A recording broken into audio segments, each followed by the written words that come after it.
Welcome to Vedic Arts, the podcast show where ancient wisdom meets modern health challenges. I am Monica Groover, Ayurvedic practitioner, and today we are diving into a topic that's on everyone's mind: GLP-1 medications, weight loss medications.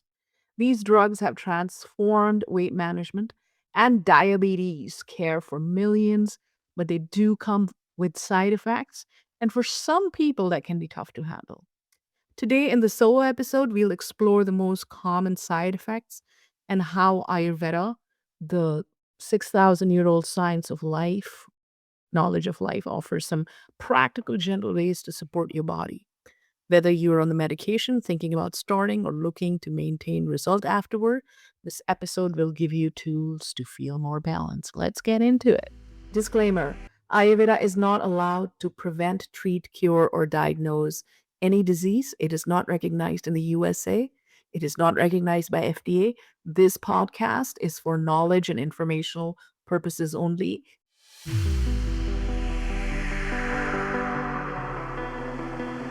Hmm. First, a quick science primer. GLP-1 stands for glucagon like peptide 1.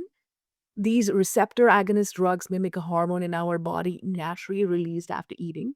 So they're slowing down digestion, they're reducing appetite, they're improving blood sugar, and they lead to significant weight loss. That does sound amazing. It's like a wonder drug. And for many people, it is. But the same mechanism that is slowing down the emptying of your gastric tract, the gastric emptying, is also causing certain issues. Common side effects will include, all right, let's start counting them down. Number one, nausea and vomiting. The most reported, especially when the dose is increased. Number two, diarrhea or constipation. Number three, abdominal pain and bloating. Number three, fatigue. Number four, muscle loss. And in rare cases, gallbladder issue or more serious GI complications. And I've talked to, people or clients who have come to me from an Ayurvedic perspective. What this is doing, people are saying they cannot taste anymore. So basically the rasa dies down. So when the connection to the brain is cut, that you feel full, connection to rasa, the ability to taste, is also cut. A lot of people have personally reported to me that the only taste mostly sweet or very spicy after taking these drugs. The subtle taste kind of disappear, and their ability to taste things is affected, which makes total sense. And of course, there's depression, the ability to, or even mild depression in some cases, or because the rasa, the ability to enjoy taste, is also the same part of our sadhak pitta, our brain, that enjoys life. So that also gets reduced a little. So I wouldn't really call it from Ayurvedic perspective that it's depression, but ability to enjoy life. So from an Ayurvedic perspective, I would say maybe talk to your doctor about microdosing. Of course, Ayurveda practitioners not are not allowed to treat, cure, or diagnose a disease, but where Ayurveda can help is with the side effects, right? So the people who have been, oh, I have been working with, have been, as an Ayurveda practitioner, have been kind of microdosing, which is the right way. The slow is the way to go. Losing weight too fast is not good, especially if you're a kapha body type. I'm a kapha body type as well. Losing weight too fast, if you're a kapha body type, if you're a big body type, can actually be detrimental in the long run. Slow and easy. And of course, one has to exercise and do a lot of things. Going back to the common side effects, the side effects do improve when you start from, but for some people, side effects from GLP-1 will persist and actually affect their quality of life.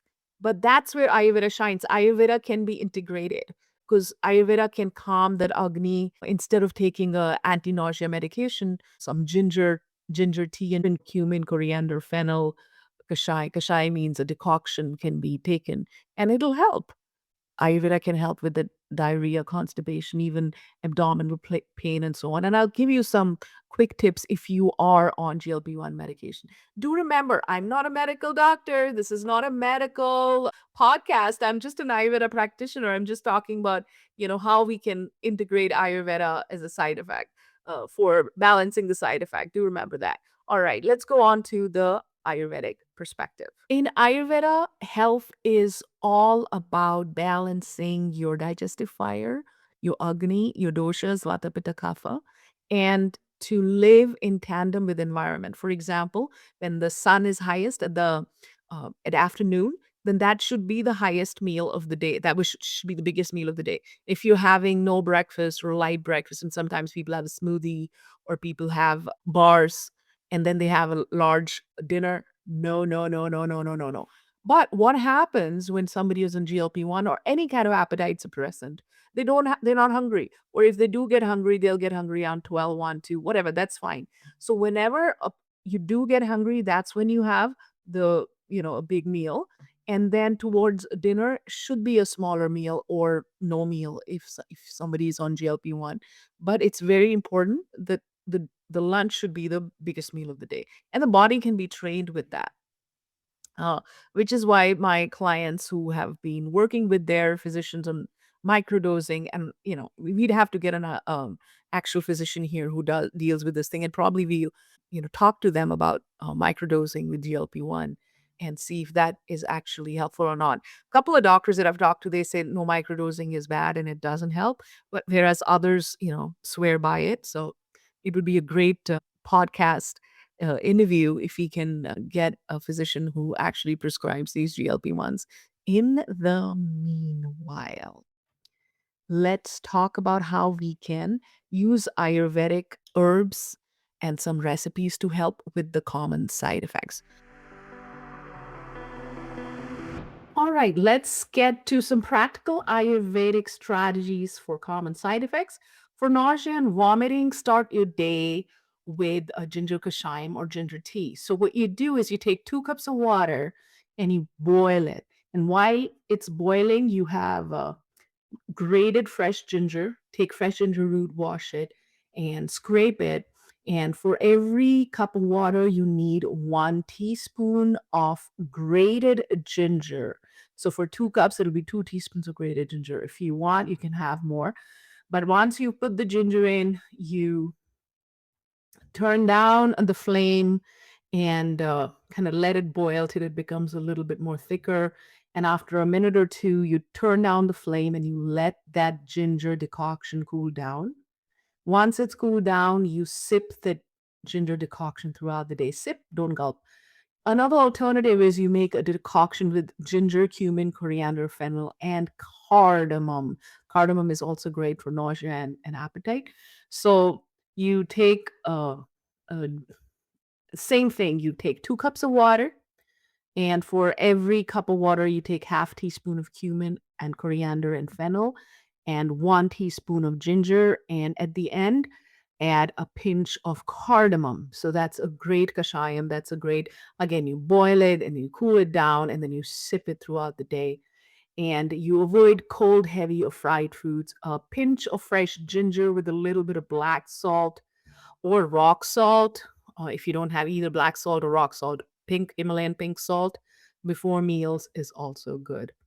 And another great thing is triphala. Triphala is a superstar, especially for irregular bowel movements or constipation, and a gentle blend of 3 fruits. Now, you would say that if somebody's constipated because their emptying has been stopped or slowed down because of GLP-1.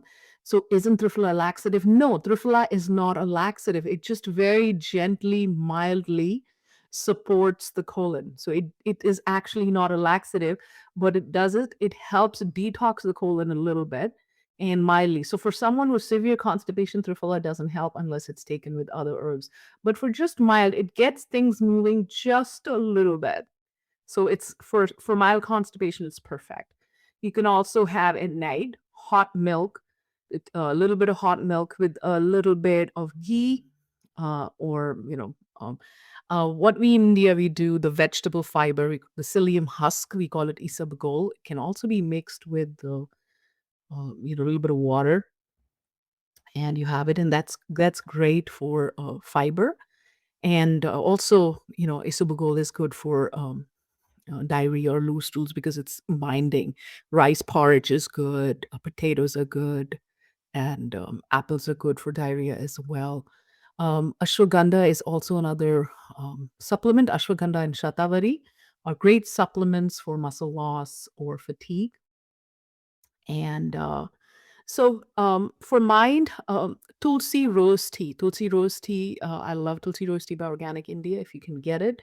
If not, there you can get rose tea and Tulsi tea separately, and that is very sattvic, and it's great for the mind and the cloudiness of the mind that one can experience. So, um, Triphala also has amla in it, which is great for immunity as well, and general. It's a very good source of vitamin C.